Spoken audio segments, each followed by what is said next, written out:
Well, there's a few things I think it's important to know. The way God sends you, how God sends you is not always the same as why God sends you.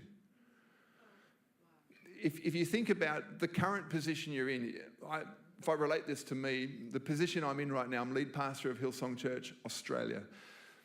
How I got to this position is not always the same as why I got to this position.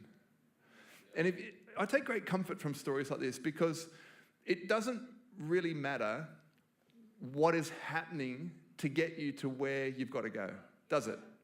Not really. It doesn't really matter how you got there. It matters why you got there. Now, it matters how in the sense of character and attitude, but I'm talking about 13 years in prison is how Joseph got there. See, he had a dream that he would be at a certain position and the sun and the moon and the 11 stars would bow down to him. Well, chapters later we find the sun and the moon and the 11 stars bow down because he's now the Prince of Egypt.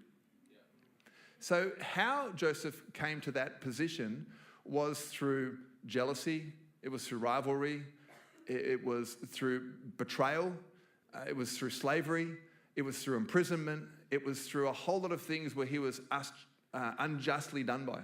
That's how he got there. But why he got to his position was purpose, vision, calling.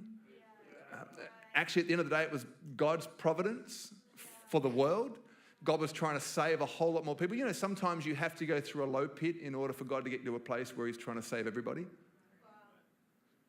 And if we focus on how we get to where we are, I think it can destroy our heart. I think it can damage us. I think it can wound us. And then the wounds can actually hold us back from God's bigger purpose in our lives. I'm with you. I would love it if we could just arrive in comfort. It'd be so nice, wouldn't it? If we could just arrive to God's purposes in comfort. And if we could just arrive there safely and arrive there and nothing bad has happened and we've not really lost anybody along the way and we've had everybody that we love around us and everyone loves us and everything's great and it's fine and it's dandy. But sometimes how you get to where God wants you to be is just a long way around. I think about my role, how I got here. I don't think I was necessarily first choice. There was probably second, third, fourth. There were others before me. But it's not even how. It's why. And so wherever you are right now, it's so easy to get wounded when you get passed over. It's so easy to get wounded when what you thought was going to happen didn't happen the way you thought it was going to happen.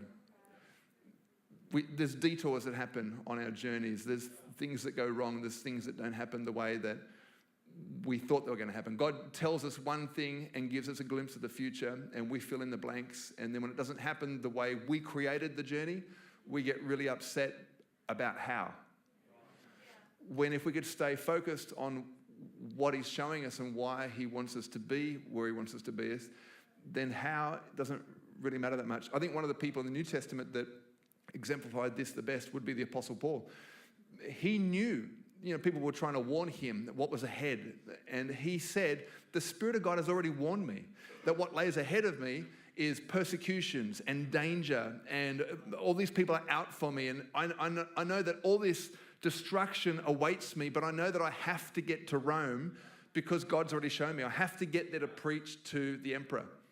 I know that has to happen. How I get there, I don't know. And I've just got to trust that God's going to keep me alive until I get there because the why is far grander than the how. And I just feel like sometimes I could so easily get wounded with how and could potentially miss out on why.